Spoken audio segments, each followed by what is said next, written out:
Jelena nam je pripravila tudi odličen antikandidni smuti s ščepcem Zonetorovih začimbic.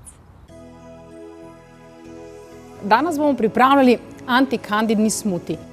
Dodali bomo kokosovo vodo, ki je kot ena taka osnova, potem gre špinača, ki je tak en zelo dober vir antioksidantov, pa različnih vitaminov, mineralov. Tudi deluje razstrupljevalno na naše telo, ker vemo, da nas kandida tudi zastruplja s svojimi toksičnimi snovmi. Potem dodamo ohrovt, ki je tak izjemno dober vir mineralov, tako eno močno sredstvo proti zakisenosti telesa, zaradi tega, ker močno alkalno deluje na naše telo. Potem seveda kalčki so tle zraven, ki so ena taka bomba različnih vitaminov, mineralov, antioksidantov, ker vse to potrebujemo, če se želimo znebiti različnih kislin ali toksičnih snovi v našem telesu. Potem dodamo še nekaj limone in na koncu seveda začimbe, posebej tiste, ki delujejo protivnetno. Za kurkumo že vsi sigurno dobro veste, da deluje dobro na delovanje naših jeter, nas razstruplja, uravnava tudi krvni sladkor, čisti kri in dejansko deluje protivnetno.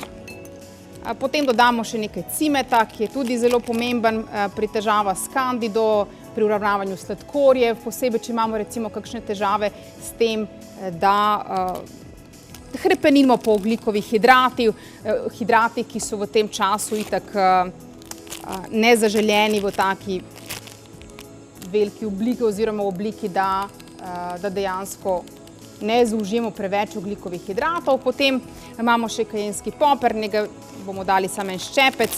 Pa še ena zelo pomembna začimba, to so klinčki. Klinčki so zelo pomembni pri zdravljenju kandide, predvsem zaradi tega, ker pobijajo vse parazite, vključno s temi drobnimi jajčeci, ker jih je najtežje se jih je znebiti. Tako da obvezno, če karkoli delate od smutijev, je zelo pomembno, da pa imate težave s kandido ali kakšnimi drugimi paraziti, da uporabljate klinčke. Pa še ingver, seveda, taka ena znana začimba, posebej pravim isto zaradi tega, ker želimo delovati na telo protivnetno, zmanjšati težave, ki nam jih povzročajo zajedavci. Takole, ta naš smuti bomo zdaj zmiksali.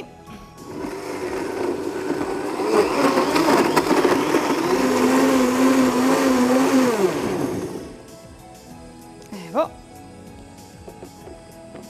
To je naš zeleni smuti z veliko začimbami.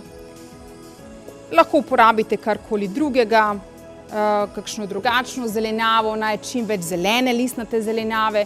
Lahko je tudi kakšna druga kombinacija začimb, ampak naj so tudi tiste začimbe, ki dejansko pomagajo pri težavah s kandido. Tak zelo močan, pa pekoče, ampak če gre za zdravje, potem ne sprašujemo, a je to okusno ali ni okusno, važno je, da deluje.